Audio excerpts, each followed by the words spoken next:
ਕਿਹੜਾ ਰੱਬ ਵਾਲੀ ਉਹ ਇੱਕ ਜੱਟ ਦੇਖੇ ਤੁਲਮਤ ਲੱਗੀ ਵਾਹ ਵਾਹ ਸੁਖੀ ਰਹਿ ਜੀ ਸੁਖੀ ਰਹਿ ਵੇਖ ਆਣ ਕੇ ਕਦੋਂ ਬੁਝਾਉਂਦਾਈ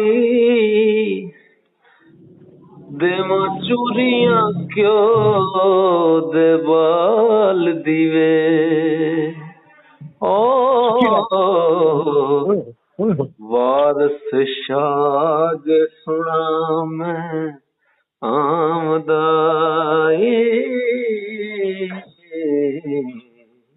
ਓਏ ਮੇਰੇ ਮਾਲਕਾ ਮੇਰਾ ਸੁਣਿਆ ਰੱਬਾ ਬਹੁਤ ਭਾਈਆ ਬਹੁਤ ਰਵਾਤਾ ਤੂੰ ਬਸ ਵੀਰੇ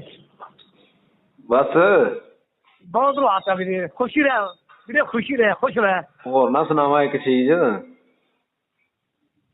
ਬਸ ਅਗਲੇ ਹੱਥੋਂ ਚੱਲ ਸੁੱਕ ਲੈਣ ਵੀਰੇ ਲੇਕਿਨ ਇਨਕਾਰੀ